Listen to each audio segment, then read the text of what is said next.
Hey guys, Rockingtheblade here once again. What's up, everybody? Welcome to another RTB podcast. For those who are new to my channel, an RTB podcast is basically me covering several different topics within the span of the video. So that being said, let's jump right into it. Let's jump into the unfortunate, but we all saw coming from a mile away because of how mediocre the product was. G4. G4 is officially now dead. And kind of the fucked up part, I have to say right off the bat, a person like the Completionist, shout out to his channel, didn't find out he was fired until me and everyone else, until me and everyone and the general public found out through Twitter. Instead of like calling him or shooting him a quick text about not having a job, they found out the same way like everyone else did, which I believe that's just so beyond ghetto. Because people are going to ask him, obviously, did you know about this prior to this news? And it really is more awkward than saying, no, we weren't told until just you guys found out like we did. That comes off as really unprofessional. But let's get back to the heart of the matter. What happened? Why did it die? Why did G4 die? What was G4?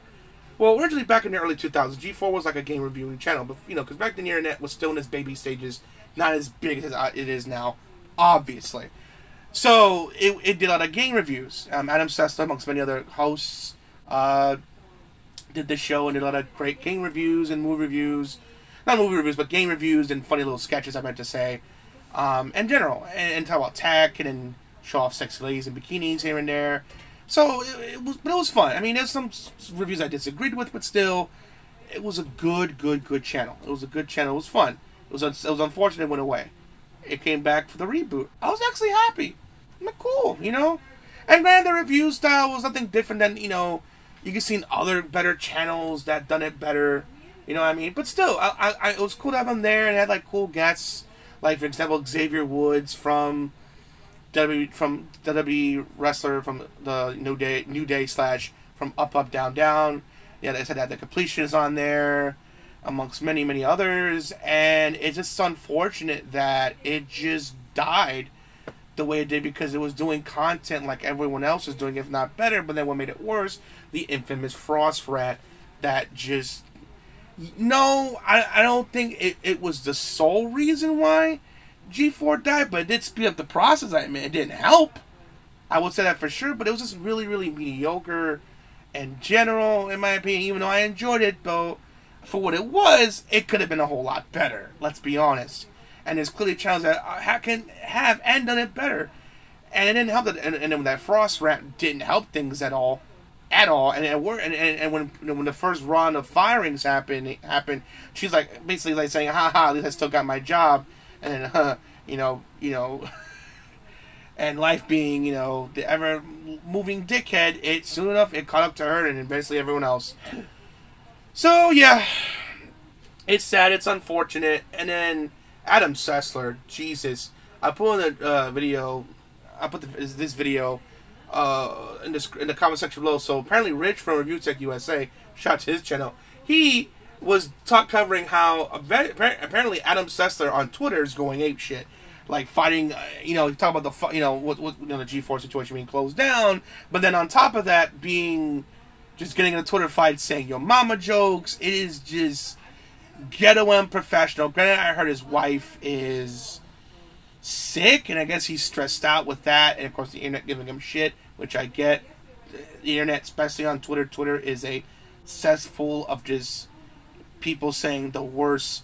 I can't believe we say that kind of take/topics, just takes in general. So understandable. But sometimes, dude, go to a movie, play a game, go to a theme park, walk away from it or just delete the app. Sometimes you just gotta walk away, man, because Twitter can be a great place, but it also could be a terrible place too. I made some great friends there, but also met some horrible people that said some horrible things to me. But you know what I'm saying? But I used to get into fights with them after I realized, was it worth it in the end? And the answer was no. Nothing was accomplished. Nothing was done about it. It's just, it is what it is. So I just ignore people and say my two-piece. You don't like it? Well, too fucking bad. Deal with it. But I don't get into like these Twitter fights anymore. I'm just like, It's a waste of time. You're arguing with a stranger who's miles away and shit. It's just a waste of time. And on top of that, he was threatening to, like, violence on people, which if anyone else did that, like me or Rich or anyone else, our account would have been, like, suspended for, like, 12 hours plus. But apparently his account is still up and not suspended, apparently, so I don't know about that. But anyway, yeah, it's just sad. And for those fired and affected, I wish you the best of luck.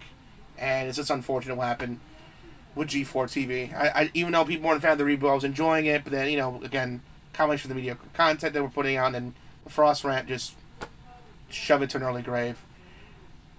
It was mostly the mediocre rant, but that killed G4. But the Frost rant really kind of speed things up a bit. Let's not kid ourselves.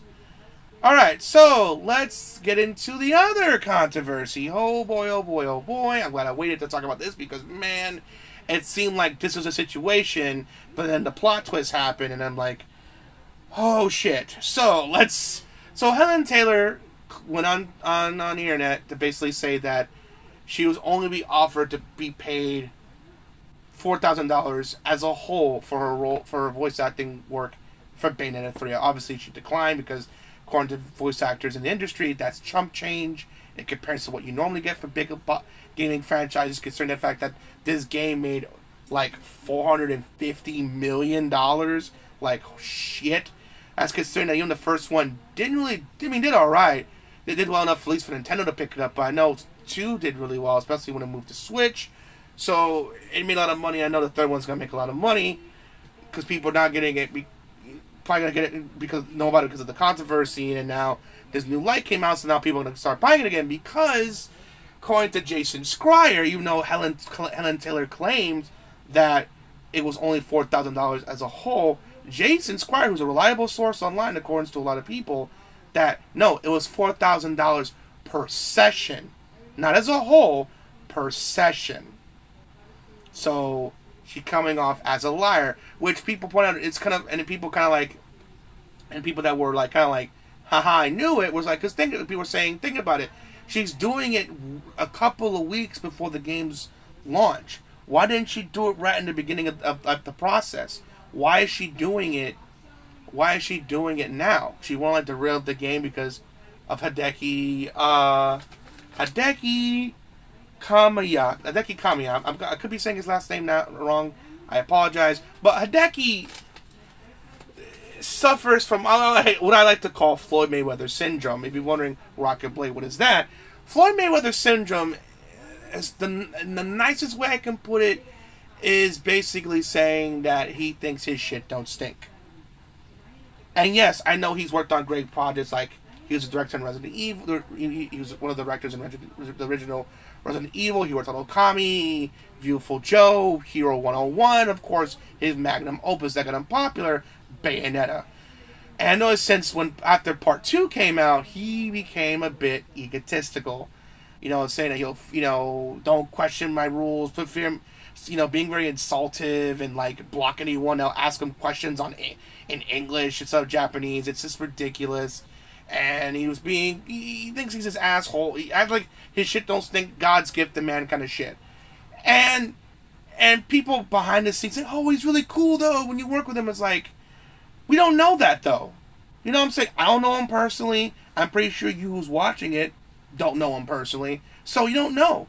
Sometimes what you see, what you get. Sometimes what you see, what you get. It could be wrong, but it doesn't help when you act like that. And what made it worse and made me believe that he really is like that, when this situation happened, instead of stating it for the record that no, getting ahead of this by saying no, it's not $4,000. It's not $4,000 as a whole. It's $4,000 per session. We tried to negotiate for. We tried to negotiate. She didn't like the offer, so we went with a different actress instead. It's unfortunate that she left, even though we felt we paid her. The offer was good, but she didn't feel that was the case, so we went our separate ways. If it was me, that's what I would have done. I would have got ahead of it and said, look, this is the situation. We wanted her to stay on. We offered her good money. She felt like it wasn't enough, so we went our separate ways. That's, as a professional, or in my case, that's what I would have done. What he did instead was being disrespectful to people that were like, hey, yo, is this true? people are just asking him, hey, is this true? Like, hey, man, you should pay more voice actors more money, instead of, like, again, addressing the situation and setting the record straight. You just be like, block, block, block, block, block, block, block, block, block, to the point that Twitter thought he was a bot and then terminated his account. I mean, dude, you're in the know. You're directing this shit. If you knew what was going on. I'm pretty sure he did. I'm not, you know what I'm saying? I know he's not that much of an idiot. Why didn't you address the record? Why were you instead of being a dickhead and trying to look how big my pee-pee is because I made these incredible games to set the record straight? And now you lost your Twitter account. And even then, you're in the right. You're supposed to be the good guy in the story here. We're supposed to feel sorry for you. A lot of people don't because, well, you're a prick. And when you're a prick like that, people don't feel sorry for you.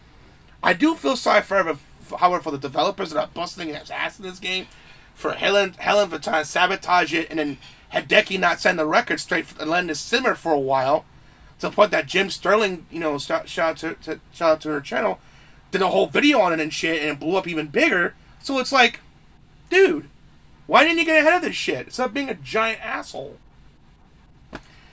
So now this happened now, and of course Helen doing that makes voice actors look really bad, and it's just a disgusting situation if it's true, which a lot of people lean towards based on what I'm hearing, that it is true that she lied.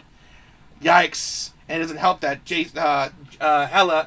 Helena has been radio silent since Jason came forth that news, not saying, instead of saying no, this is not true. When Jason Squire came out with that news that was not the case, she's been kind of radio silent. So there's that mess. So yeah, it's a shit show on that situation as well. So we'll see what happens with that. And to end on a positive note, because let's end with something positive for God's sakes. So Capcom released 5-minute gameplay footage for the Resident Evil 4 remake, and to that I say it's like, dude, it looks like it's ready now. Honest to God, it looks like it's ready right now. But again, Capcom's Resident Evil franchise is their baby, so they want to take their time, make sure to work out the bugs. So when they release it, it's a product that they're going to be proud of and not a rush mess like Fallout 76 and Cyberpunk 2077 was. So I want to make sure the product is worth your time and money, especially considering this console generation games cost $70 nowadays.